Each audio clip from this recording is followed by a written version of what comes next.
Hello students, मैं Aditya physics classes Basantpur से आदित्य कुमार।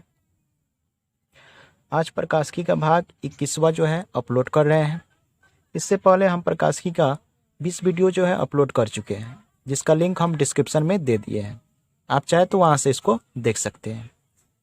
आज का जो हमारा टॉपिक है लेंस निर्माण सूत्र, अर्थात इसी को हम लोग कह सकते हैं लेंस मेकर फॉर्मूला या लेंस मेकर सूत्र कह सकते हैं।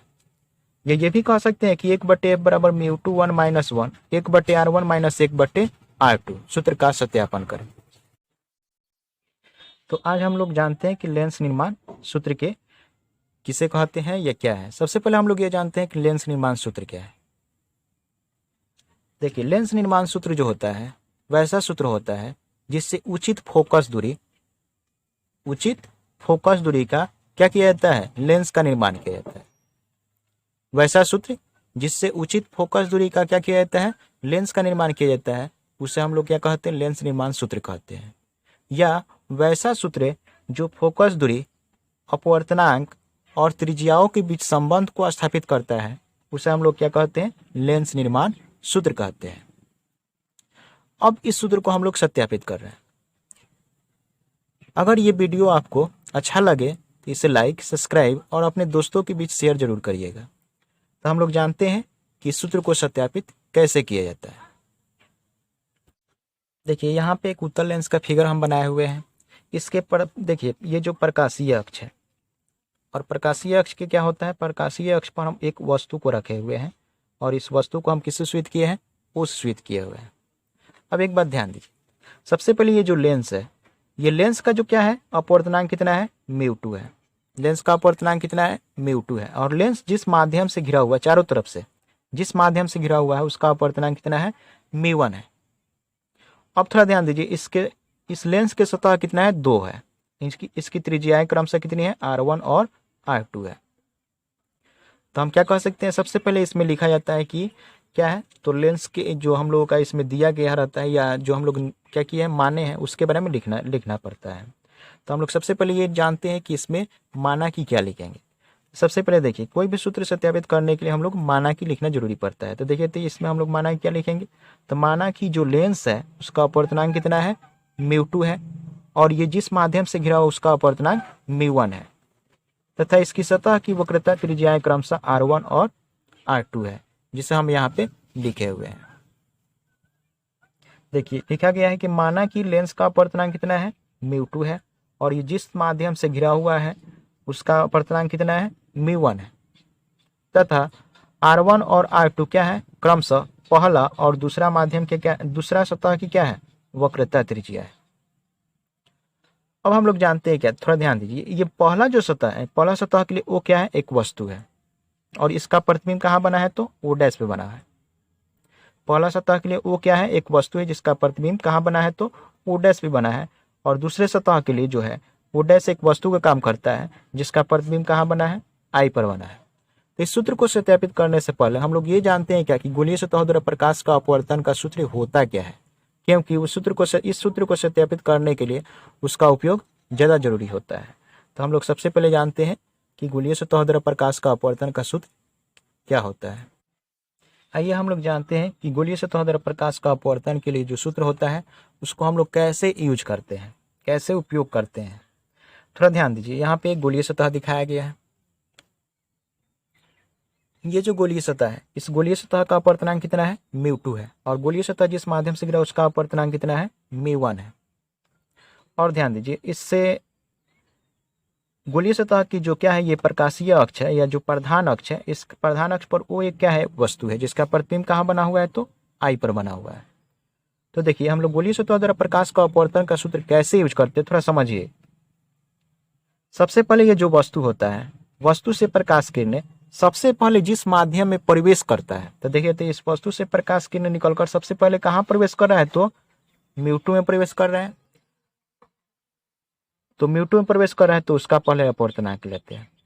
तो हम क्या जाने कि सबसे पहले वस्तु से प्रकाश किरणें निकलकर सबसे पहले जिस माध्यम में प्रवेश करती है, तो किस माध्यम में प्रवेश करी है, तो μ2 में। तो हम लोग पहले μ2 लेते हैं, बटे में हम लोग क्या लिखते हैं, हमेशा प्रतिबिंब दूरी। उसके बाद हम लोग क्या लिखते हैं माइनस। अब देखिए, अब जिस माध्यम में वस्तु होता है उसका अपवर्तनांक लेते हैं। देखिए तो किस माध्यम में वस्तु है, तो μ1 में है, तो μ1 ले लिए। अब बटे में अब क्या लिखते हैं, वस्तु दूरी लिखते हैं, बराबर। अब देखिए जैसा अपवर्तनांक इधर सजाया गया है वैसे ही अपवर्तनांक बराबर के दूसरी साइड में हम लोग क्या करते हैं, सजाए जाते हैं। देखिए थोड़ा यहाँ पे μ2 पहले है तो μ2 हम पहले लिख देते हैं, उसके बाद माइनस है तो माइनस, उसके बाद μ1 है तो μ1 लिख देते हैं, और बटे में जो गोलीय सतह है उसकी त्रिज्या को लिखते हैं। तो इसका मान लेते हैं कि त्रिज्या कितनी है, r है, तो इसका त्रिज्या हम कितना लिख देते हैं, बटे में r। ये कहेंगे हम लोग क्या, ये वक्रता त्रिज्या है। क्या है, वक्रता त्रिज्या है। ये हम लोग जाने गोलीय सतह का हम लोग कैसे सूत्र का उपयोग करते हैं। इसी सूत्र का उपयोग करके हम लोग क्या कर सकते हैं, गोलीय सतह द्वारा प्रकाश के अपवर्तन के लिए सूत्र को सत्यापित कर सकते हैं। तो आइए हम लोग सूत्र का सत्यापन करते हैं।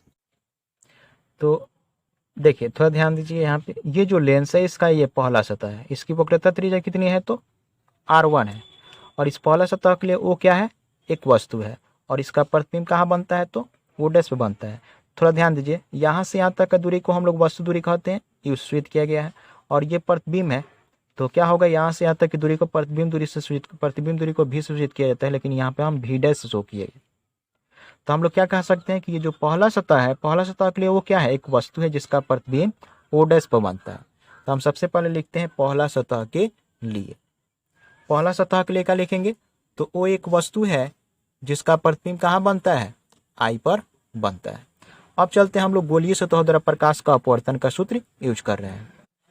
तो गोलीय सतह द्वारा प्रकाश का अपवर्तन का जो हम लोग सूत्र यहाँ पे उपयोग कर रहे हैं, देखिए थोड़ा यहाँ पे वस्तु है, यहाँ पे ऊपर, और वस्तु से निकलकर सबसे पहले जिस माध्यम में प्रकाश किरण जाता है पहले उसका अपवर्तनांक लेते हैं। तो देखिए तो इस वस्तु से प्रकाश किरण निकलकर सबसे पहले कहाँ जा रहा है, तो μ2 में जा रहा है, तो पहले हम μ2 लेंगे।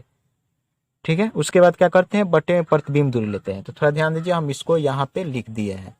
सबसे पहले हम क्या किए, तो देखे हैं यहाँ पे लिखा गया है कि सबसे पहले जिस माध्यम वस्तु से निकलकर प्रकाश किरण जिस माध्यम में जाता है उसका अपवर्तनांक लेते हैं। तो किस माध्यम में जा रहा था, तो μ2 में, μ2 लिए। अब बटे में हम लोग सूत्र में क्या कहते हैं, प्रतिबिंब दूरी। तो प्रतिबिंब दूरी देखिए तो यहाँ से यहाँ तक का दूरी कितना है, तो भी डैश है, तो हम इसका भी डैश के यहाँ पे यूज कर दिए हैं। अब उसके बाद क्या कहता है कि वस्तु जिस माध्यम में होता है उसका अपवर्तनांक। तो वस्तु देखिए तो किस माध्यम है, तो वस्तु यहाँ पे किस माध्यम है, तो μ1 में है, तो उसका अपवर्तनांक ले लिए। तो हम यहाँ पे μ1 अपवर्तनांक ले लिए हैं।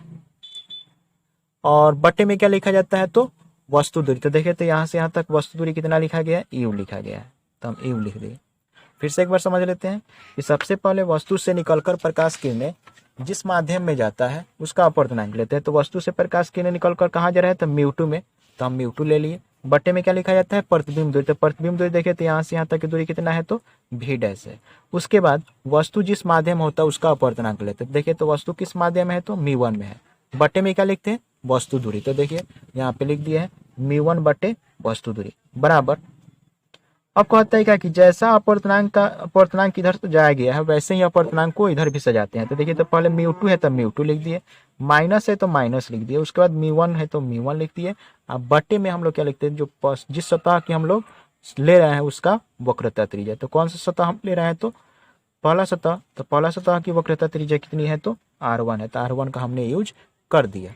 अब हम लोग किसके लिए चलेंगे, तो दूसरा सतह के लिए। तो दूसरा सतह देखिए तो यहाँ पे ये है दूसरा सतह, और दूसरा सतह के लिए क्या होगा, तो हम लोग का दूसरा सतह के लिए ओ डैश एक वस्तु का काम करता है। दूसरा सतह के लिए ओ डैश क्या करता है, एक वस्तु का काम करता है जिसका प्रतिबिंब आई पर बनता है। अभी हम लोग तुरंत पहले जाने कि पहला जो सतह है, पहला सतह के लिए वो क्या है, एक वस्तु है जिसका प्रतिबिंब ओ डैश पर बनता है, और ये ओ डैश दूसरे सतह के लिए किसका काम करता है, तो वस्तु का काम करता है जिसका प्रतिबिंब कहाँ बना है, तो आई पर बना है। एक बात थोड़ा ध्यान दीजिएगा, दूसरा सतह की यूज करने से पहले हम लोग क्या करते हैं, देखिए थोड़ा यहाँ पे हम लोग जो ओ डैश जो है यहाँ पे, अर्थात हम लोग पहला सतह के लिए जो देखे हुए थे कि ओ डैश क्या है, एक उसका प्रतिबिंब है किसका, तो ओ का जो प्रतिबिंब है। तो यहाँ पे हम लोग ये समझते हैं कि ये जो ओ डैश है, ओ डैश प्रतिबिंब कहाँ बना हुआ है, तो लेंस के अंदर बना हुआ है। ओ डैश प्रतिबिंब कहाँ बना हुआ है, तो लेंस के अंदर बना हुआ है। इस कारण से हम डॉटेड लाइन से इसको क्या किया है, दिखाया हुआ है। तो ये ओ डैश क्या है, लेंस के अंदर प्रतिबिंब बना हुआ है। तो हम क्या कहेंगे, अब दूसरे सतह के लिए लिखेंगे। तो दूसरा सतह के लिए हम लोग क्या लिखेंगे, तो दूसरे सतह के लिए ओ डैश एक वस्तु है जिसका प्रतिबिंब आई पर बनता है। आइए हम इसे लिख कर दिखाते हैं। तो देखिए हम दूसरे सतह के लिए यहाँ पे लिख दिए कि ओ डैश एक वस्तु है जिसका प्रतिबिंब कहाँ बनता है, आई पर बनता है। जिसे हम अभी फिगर में देखे थे कि ओ डैश क्या है, एक वस्तु है दूसरे सतह के लिए और इसका प्रतिबिंब कहाँ बनता है, आई पर बनता है। थोड़ा एक बात फिर से ध्यान दीजिए, ये जो दूसरा सतह है देखिए ऐसे ही है, यहाँ पे ऐसा ही है। तो अब देख रहे हैं क्या कि जो दूसरा जो सतह है सेम ऐसा ही है, और ये जो प्रतिबिंब बना हुआ था हम लोग का ओ डैश कहाँ बना हुआ था, तो लेंस के अंदर बना हुआ था। लेंस के अंदर जब बना हुआ तो देखिए हम उसके फिगर यहाँ पे लेंस के अंदर बना दिया, अर्थात दूसरे सतह है और दूसरा सतह अर्थात ये म्यू2 अपवर्तनांक है और म्यू2 अपवर्तनांक किसका है, लेंस के है। तो दूसरा सतह का जो हम फिगर यहाँ बनाए हुए हैं ऐसा ही देखिए, तो दूसरा सतह है सेम, और इसका जो लेंस का अपवर्तनांक है, लेंस का अपवर्तनांक कितना है, म्यू2 है, तो म्यू2 हम दिखा दिए। और ओ डैश कहाँ बना है, तो लेंस के अंदर प्रतिबिंब बना हुआ था, तो हम लेंस के अंदर ही क्या कर दिए, उसको रख दिए, म्यू2 में ही रख दिए। और इसका प्रतिबिंब कहाँ बना हुआ है, देखिए तो आई पर बना हुआ था, तो यहाँ पर आई पर हम बना दिए। और देखिए यहाँ जो है वस्तु है, तो वस्तु से निकलकर प्रकाश किरणें अब क्या होगा, जाएगा। तो देखिए तो हम लोग दूसरा सतह के लिए जो यूज कर रहे हैं, तो यहाँ पे थोड़ा ध्यान दीजिए, दूसरा सतह के लिए ओ डैश क्या है, एक वस्तु है, ओ डैश क्या है, एक वस्तु है, और इसका प्रतिबिंब कहाँ बनता है, तो आई पर बनता है। तो हम ये कह सकते हैं कि जो ओ डैश इसका वस्तु है, तो यहाँ से यहाँ तक की दूरी कितना हम शो किए हैं, तो भी डैश होगा। क्यों, क्योंकि यहाँ पे देखिए दिखाया गया है पहले से ही कि यहाँ से यहाँ तक का दूरी कितना है, तो भी डैश है, इसलिए हम वस्तु दूरी को यहाँ पे कितना शो किए हैं, भी डैश है। और इसका प्रतिबिंब कहाँ बना, तो आई पर, इसका हम लोग यहाँ से यहाँ तक की दूरी कितना हो जाएगा, तो भी हो जाएगा, तो वो दूरी हम यहाँ पे भी शो किए हुए हैं।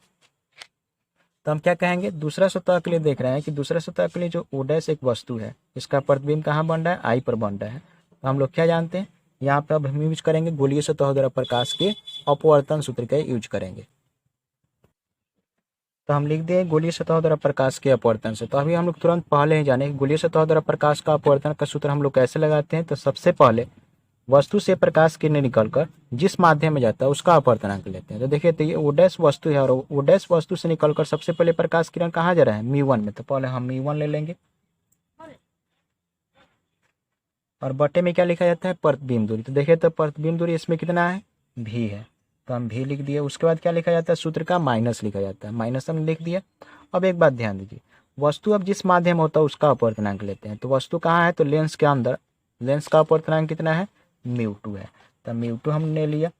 और बटे में हम क्या लिख दिया, तो इसका वस्तु दूरी। तो वस्तु दूरी देखिए तो यहाँ से यहाँ तक का दूरी कितना दिया गया है, तो भी डैश दिया गया, तो हम भी डैश लिख दिया। और बराबर में हम लोग कैसे लिखते हैं, तो जैसा अपवर्तनांक को इधर सजाया जाता है वैसे ही बराबर की दूसरे साइड में सजाया जाता है। तो म्यू1 पहले है तो हम म्यू1 को पहले लिखेंगे,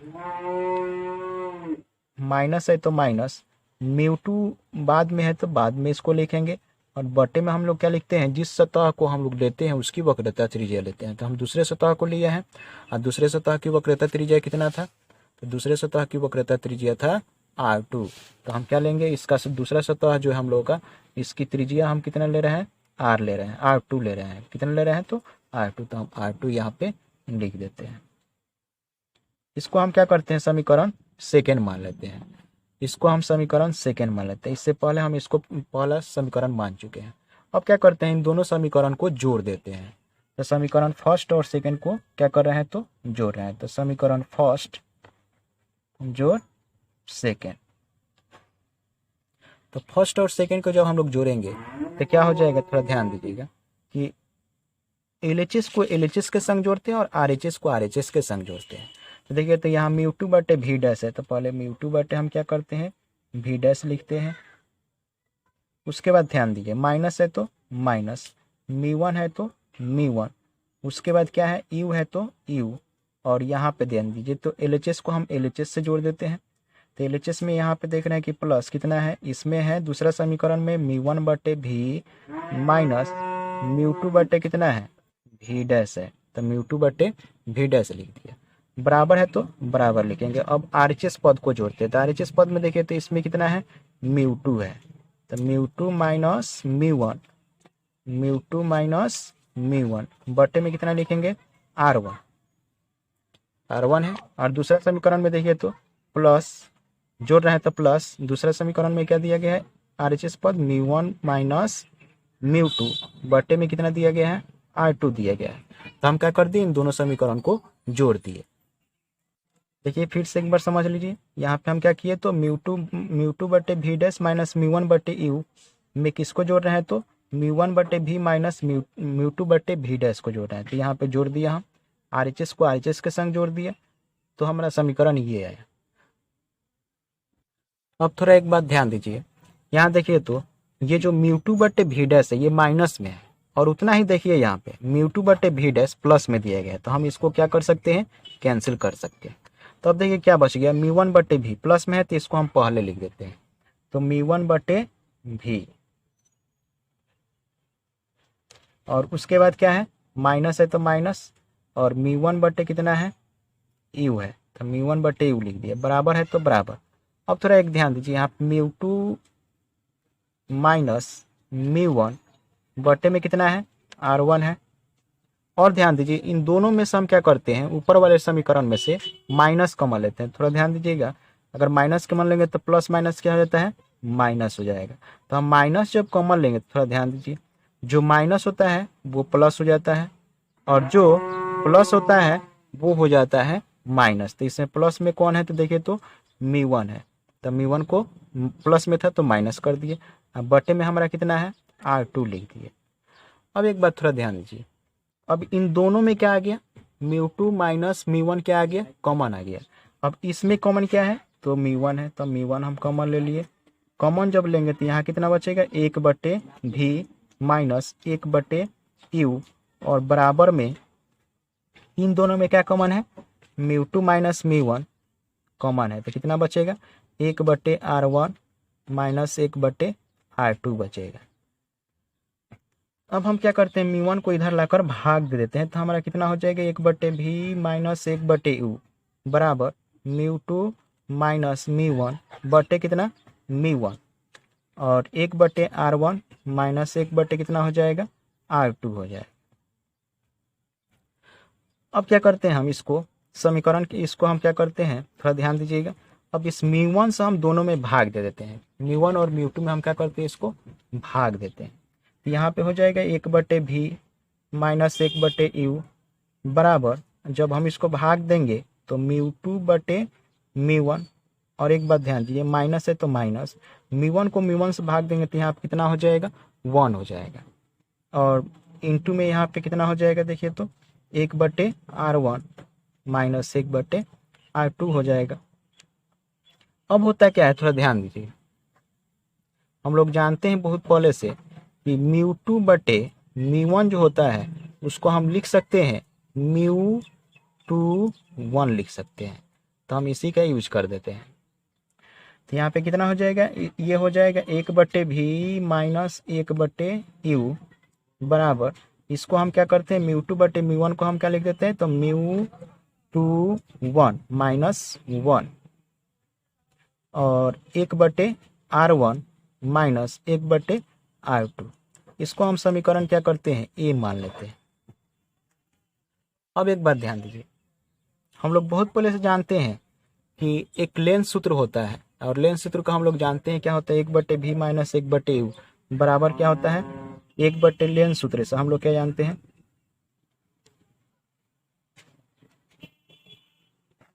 लेंस सूत्र हम लोग जानते हैं कि 1 बटे भी माइनस 1 बटे यू बराबर क्या होता है, 1 बटे एफ होता है। थोड़ा ध्यान दीजिए, तो यहाँ पे क्या दिया गया है, 1 बटे भी माइनस 1 बटे यू, तो हम उसके स्थान पर क्या लिख सकते हैं, 1 बटे एफ लिख सकते हैं। तो जब हम इसको 1 बटे एफ लिख देंगे, यहाँ पे देखिए 1 बटे भी माइनस 1 बटे यू की जगह पे 1 बटे एफ रख दिए, बराबर है तो बराबर म्यू2 1 माइनस 1 1 बटे R1 माइनस 1 बटे कितना हो जाएगा, R2 हो जाएगा। तो ये देखिए तो हमारा क्या आ गया, एक सूत्र आ गया, और इसी सूत्र को हम लोग क्या करना था, सत्यापित करना था। ठीक है, इस सूत्र को हम लोग क्या कहते हैं, लेंस मेकर सूत्र कहते हैं। ठीक है, तो इस तरह से हम लोग आज जाने कि लेंस निर्माण सूत्र को कैसे सत्यापित करते हैं, और ये भी जाने कि लेंस मेकर सूत्र क्या होता है या किसे कहते हैं। तो आज हम इस वीडियो को यहीं तक रहने देते हैं। ये वीडियो आपको अच्छा लगा हो, इसे लाइक और सब्सक्राइब जरूर करिएगा।